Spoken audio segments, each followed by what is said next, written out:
Hello friends, आज मैं आपको बताऊंगा गायनारिच इंजेक्शन के बारे में। जो देखो, गायनारिच इंजेक्शन के बारे में शॉर्ट में बताऊंगा।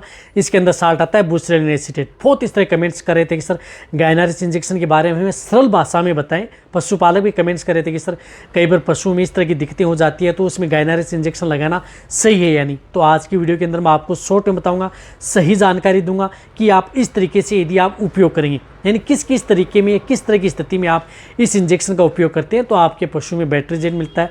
कौन सी स्थिति में कितनी डोज देनी चाहिए, कब कैसे आपको उपयोग करना है, सही तरीका, सही विधि और सही यदि आप किस तरीके से उपयोग में ले रहे हैं, तो उसके बारे में आपको बताया जाएगा। वीडियो शॉर्ट में है। चैनल पर पहली बार आए तो पहली बार चैनल को सब्सक्राइब, साथ में बेल आइकन और ऑल वाला ऑप्शन दबाएं। आपको पता है कि चैनल पर सही, सटीक और साइंटिफिक मेथड से आपको जानकारी दी जाती है। तो इस चैनल की वीडियो है वो भी आप दोस्तों के साथ शेयर जरूर किया करें। देखो, गायनारिच इंजेक्शन आता है बुस्टेरिन एसीटेट साल्ट का, जो ये इंजेक्शन आता है। देखो, ये इंजेक्शन किस में काम किया लिया जाता है। जिस तरह से यदि आपके पशु में जिस प्रकार से, एक तो जो पशु प्रॉपर किसी भी तरह का जो फोलिकुलर सिस्ट है, यानी एक तो आपका पशु प्रॉपर हीट में नहीं आ पाता, साइलेंट हीट में रहता है, यानी प्रॉपर हीट में नहीं आ पाता, साइलेंट हीट में रहता है, या लंबे समय तक यदि आपका पशु हीट में रहता है, कहने का मतलब है कि आपके पशुओं का डिस्चार्ज है वो थोड़ा थोड़ा लंबे समय तक देता रहता है, तो उस तरह के केस के अंदर भी आप इसका उपयोग कर सकते हैं। बहुत अच्छा रिजल्ट मिलता है।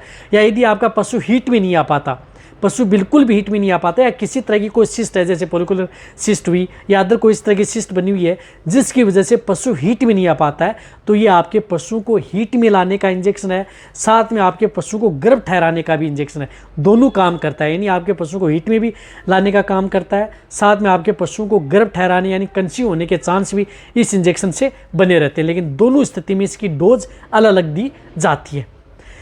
तो इस स्थिति से यदि आपके पशु में जिस प्रकार से हीट में लाना, पशु हीट में नहीं आ पा रहा है, तो इस स्थिति में यदि आपके पशु में डिलेड ओव्यूलेशन हो रहा है, यानी आपका पशु गर्भ नहीं ठहरा है, बार बार रिपीट हो रहा है, कई बार यदि आपने बहुत सी बार एआई करवा ली, या कई बार आपने क्रॉस करवा लिया, काऊ बुल या बुफेलो बुल से क्रॉस करवा लिया, फिर भी यदि आपका पशु रिपीट हो रहा है, गर्भ नहीं ठहरा है, तो उस स्थिति में आप इस इंजेक्शन का उपयोग कर सकते हैं।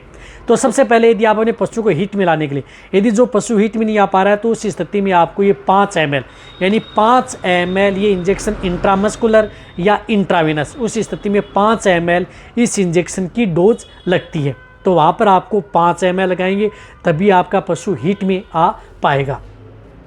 और वैसे यदि आपको इसको रिपीट करना है तो 10 दिन बाद में, जैसे यदि आपको पशु हीट में लाने के लिए आप इसका उपयोग कर रहे हैं, तो 5 ml ये इंजेक्शन इंट्रामस्कुलर या इंट्रावेनस लगा दिया।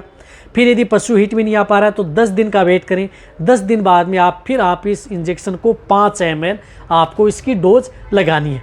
इसी तरह से यदि आपके पशु में जिस प्रकार से डिलेड ओव्यूलेशन की प्रक्रिया है, डिलेड ओव्यूलेशन है यानी आपके पशु में जिस प्रकार से अंडाणु की प्रक्रिया है वो लेट से होती है, आपने पहले एआई कर दिया, पहले नेचुरल क्रॉस करवा दिया, ओव्यूलेशन देरी से हो रहा है, जिसकी वजह से आपका पशु गर्भ नहीं ठहर पा रहा है, तो वहाँ पर आप इस इंजेक्शन को एआई करने से पहले या आपके पशु में जिस प्रकार से क्रॉस कराने से पहले 2.5 ml यानी 2.5 ml ये इंजेक्शन इंट्रामस्कुलर या इंट्रावेनस ये इंजेक्शन लगा दें, और उसके बाद में 6 घंटे बाद आप उसकी एआई करवाएं या नेचुरल करवाएं, तो आपका पशु गर्भ ठहर जाएगा।